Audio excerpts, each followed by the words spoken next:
Johnny here for Johnny's Car Care and Reviews. In this video, you're going to learn all about everything you can and need to know about the brand new Ford Ranger, that whole new style, the powertrains, and really lack of information on powertrains, at least for this side of the globe.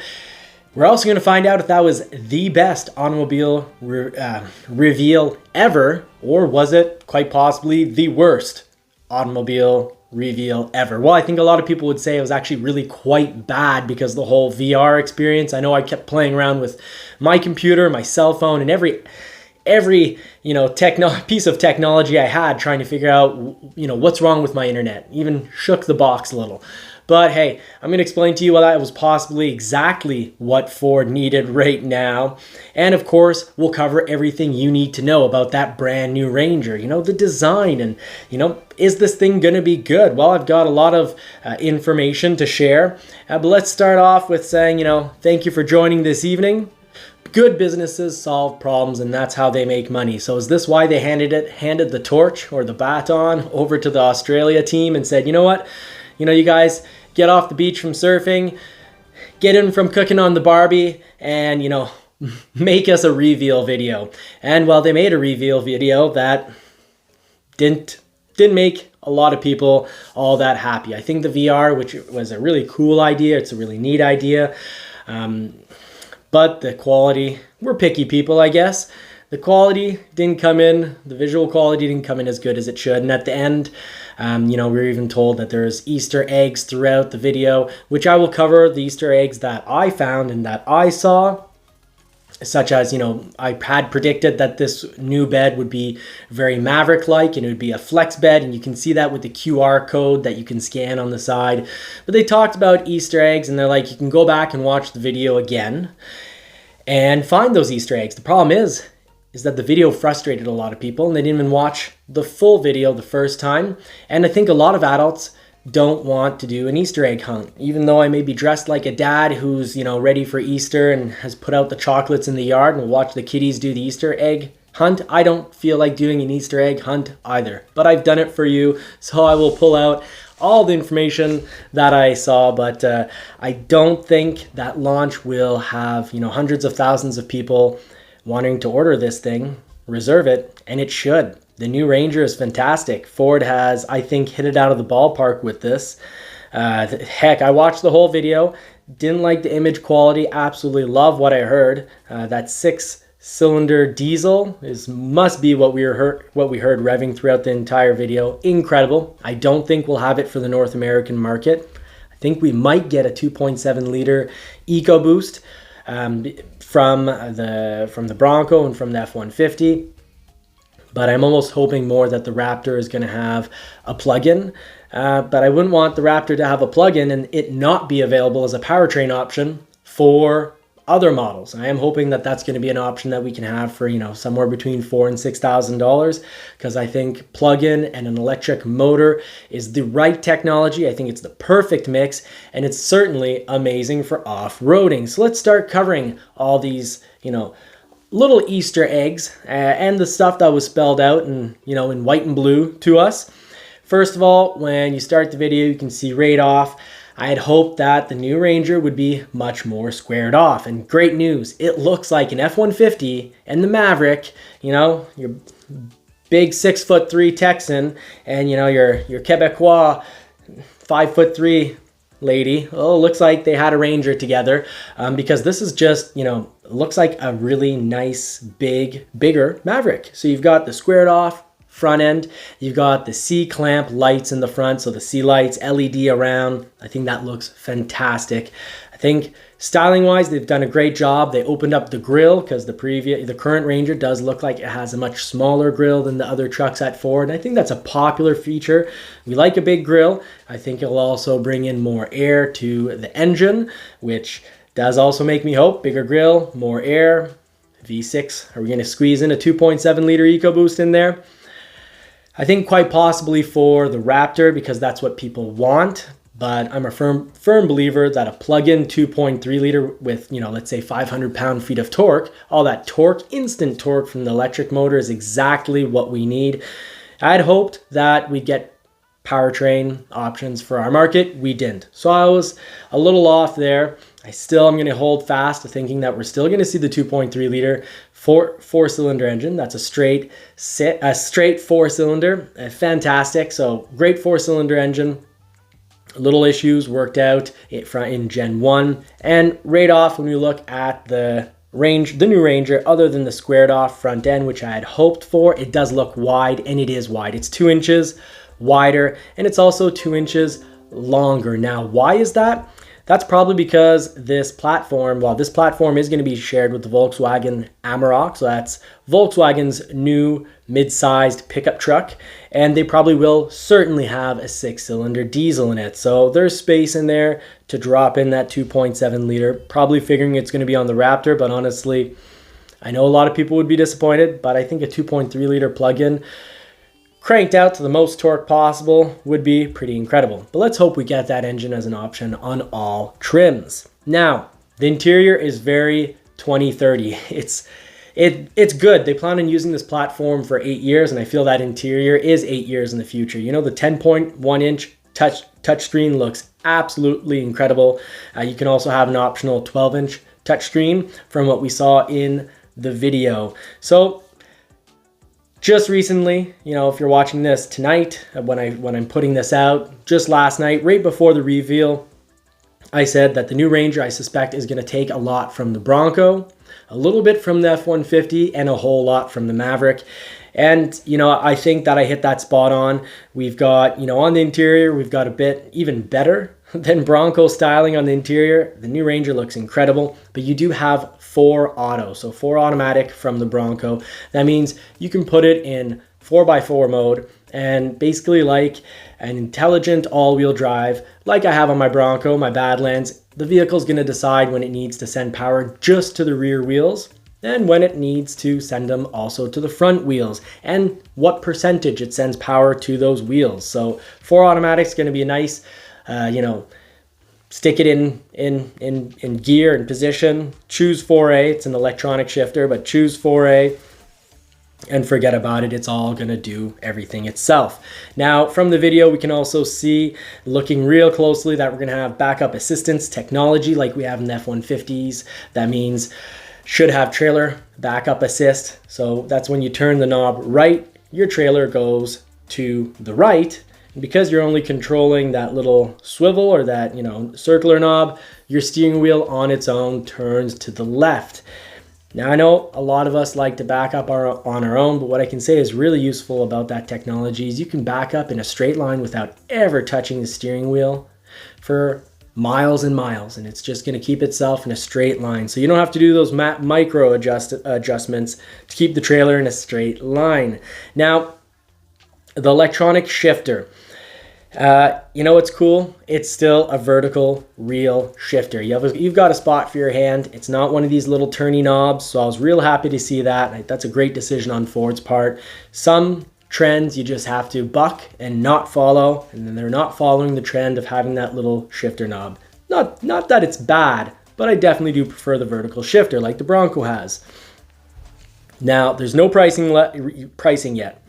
They haven't talked payload, but in the video they did say that this would be the most capable Ranger yet, so we should expect just as much payload. You know, for a 4-door, 5-foot box, we should expect a good 1,500 pounds of payload, 1,700 or 1,760 pounds. If you're going with that super cab, that's that door and a half configuration. No towing numbers. Once again, they said it's the most capable, so we should be able to tow at least 7,500 pounds. You can tell from the video in the interior there's going to be a lot of tech on this, just like an F-150. I think it's the tech they're going to be borrowing from the F-150 and the Bronco. So, you know, beyond 360 cameras and beyond, you know, assistance in backing up the trailer, we can expect, you know, a few other pieces of really nice tech. Of course, we'll have adaptive cruise control, lane centering, all that safety stuff. But what kind of fun stuff will we have? Well, we're going to have a mud and ruts mode. We're going to have a slippery mode for driving because there is a knob just like the Ranger that originally started in the Explorer, where the knob was basically cut and paste right out of Land Rover's book and interior. But we're going to have those drive modes, so normal, Probably certainly an eco mode where, eco mode, your vehicle is going to shift earlier. It's going to keep the RPMs, the revolutions per minute of the motor, lower. You'll certainly have a sport mode where the motor and transmission will be more aggressive. That means that they're going to shift later on. And we saw it right in the video. There's definitely a mud and ruts mode. Should expect slippery. They showed that in the video, and time will tell what other modes we get, if any. They'll probably add 2 more modes when it's a Raptor. So I think we'll see something like, sand added to the Raptor. And they are talking about a Wild Track Ranger. So I think Wild Track Ranger will have a Baja mode. And I'm thinking probably with the 360 camera, when you get the Wild Track, you'll be able to drive off-road with that front camera, showing you everything that's in front of you. I've used that on the Bronco, and that is pretty nifty. That's not just a nice little trick. That's pretty awesome to use. It's useful. Now, like an F-150, you're going to have a tailgate that is very workable. That means you're going to be able to put clamps in and cut wood right off your tailgate. We should have a tailgate like an F-150 where you can use your tailgate to help measure things. I'm also, from listening to the video, it became very obvious and evident to me that tailgate is made of aluminum.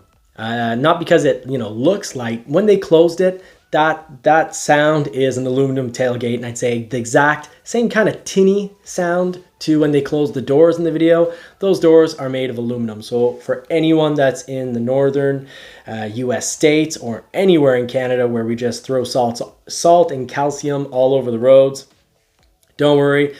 I'd say I'm 100% sure that you don't have to worry about doors rusting out or tailgates rusting out. Now, at which point I'm going to assume, I don't have any empirical data to help back this up, but Ford usually commonly does their hoods pretty much always with aluminum, so it should be an aluminum hood. So they're definitely working to save weight on this. I think it should come in at a similar weight as the current Ranger, which would be 4,400 pounds, because of course they need to keep, they need these things to be fuel efficient, and they need to follow all those strict environmental rules for pollution.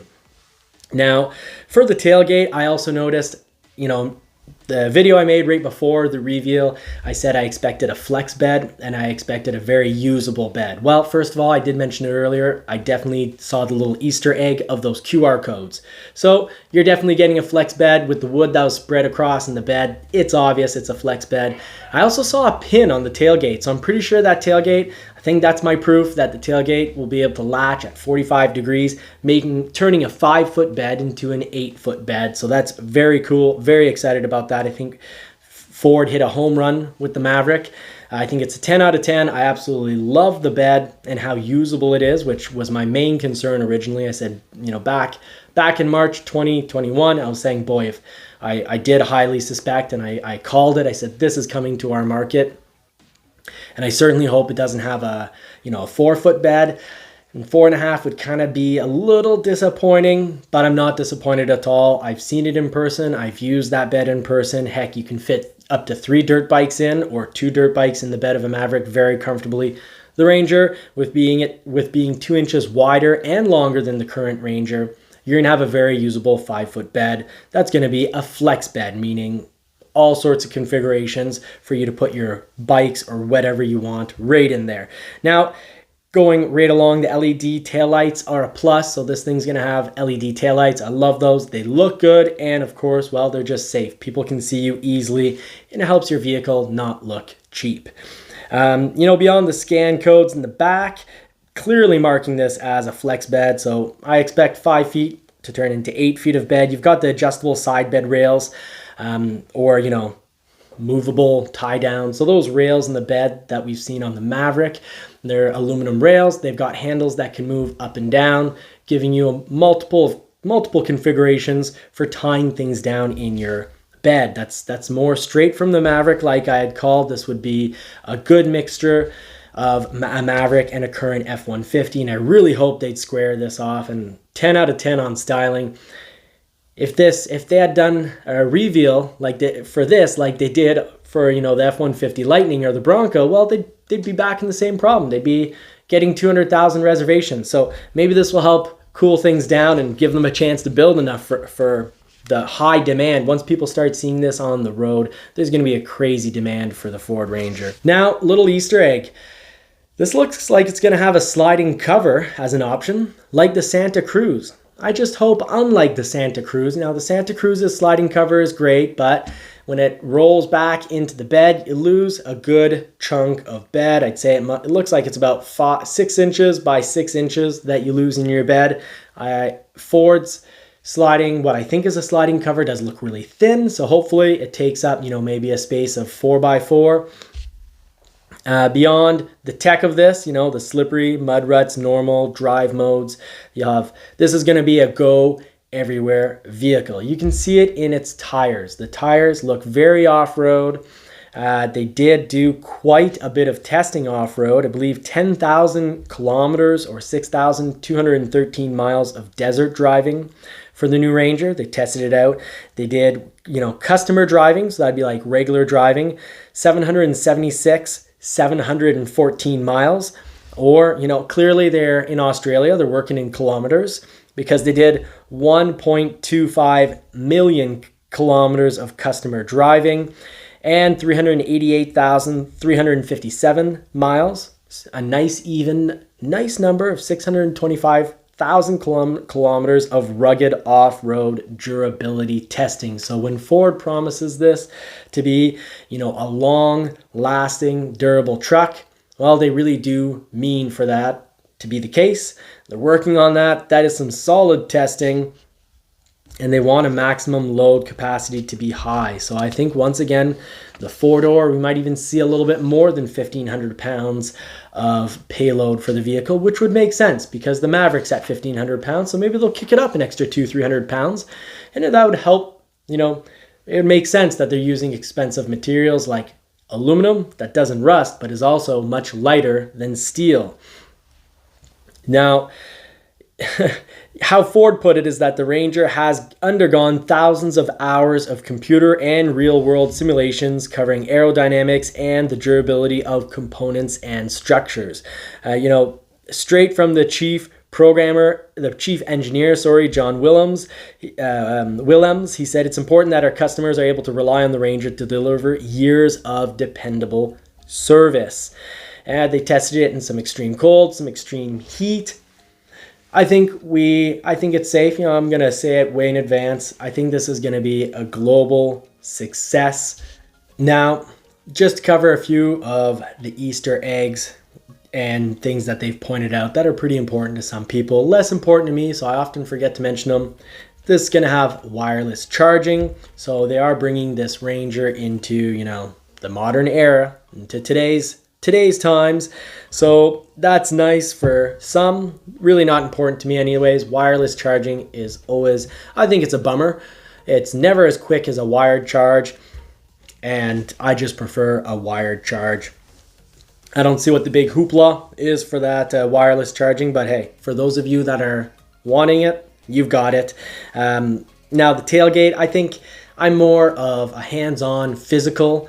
And that's the type of changes I look for. I like style changes. I like practical styles that look good. And speaking of practical styles that look good, you've got the step behind the rear tire. I think that's fantastic. I'm thrilled about the fact that we'll have easy access into the bed. I'm thrilled about the flex bed.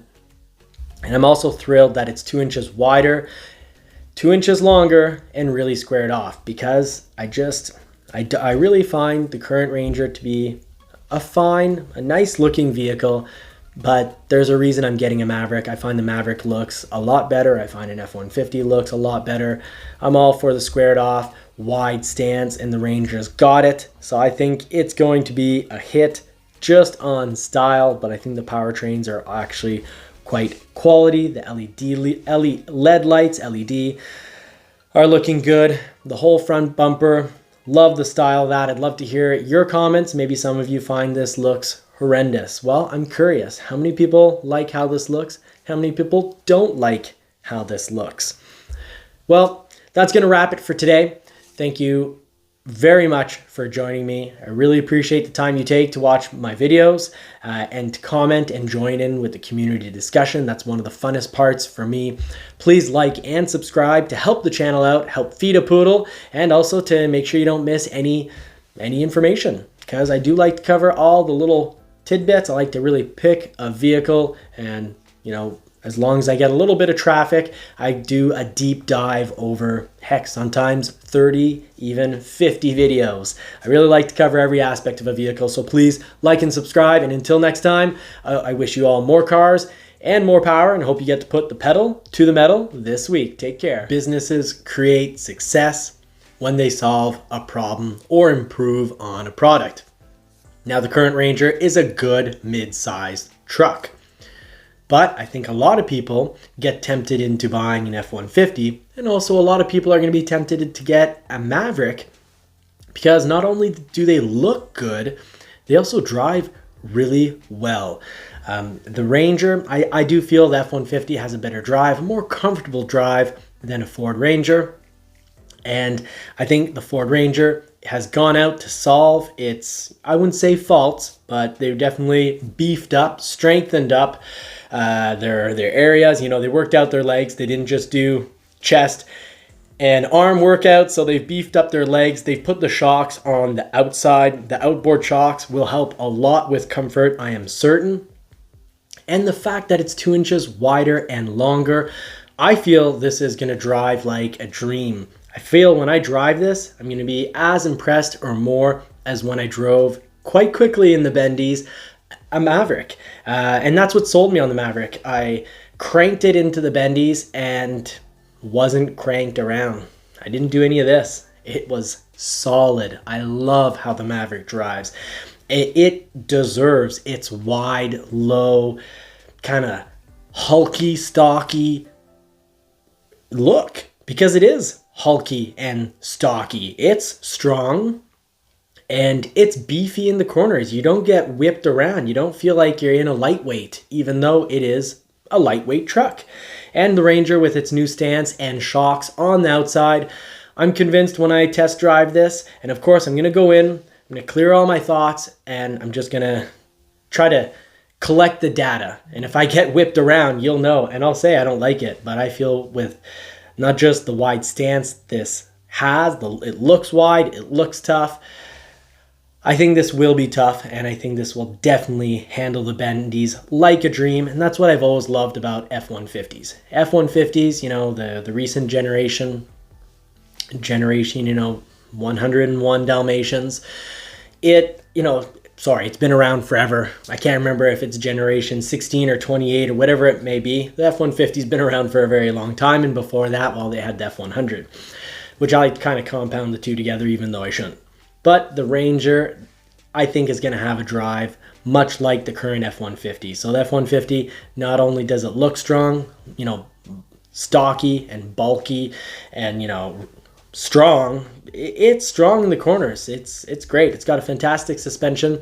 It'll take a bump and it doesn't whip you around in the corners. So that often isn't the case. Usually if something takes a bump really well, it's because the suspension is softer. And then when you go into a corner, either loaded or quickly, you get tossed around because of that soft suspension. But the Maverick, not at all the case. That's why I fell for that one. The F-150, I've been loving them for quite a while. And that's just about how they handle under load, or in my case, when I'm driving to work quickly. So love them in the bendies. I think you'll love the Ranger, and I think that's going to be beyond the style. I think the style is going to bring people in to test drive it, and the test drives are going to sell these in the hundreds of thousands. So we'll find out if the Ford Ranger can dethrone the Tacoma, because the Tacoma has been the mid-size truck to beat. The Ranger took a little break. They took a little power nap, or whatever you want to say. They went out, they're like a dad that went out for cigarettes in 2011 and only came back several years later. We'll see if they can dethrone the replacement, the stepdad, the Tacoma. And I think this has a great shot. So we'll find out. So stay tuned to find out more.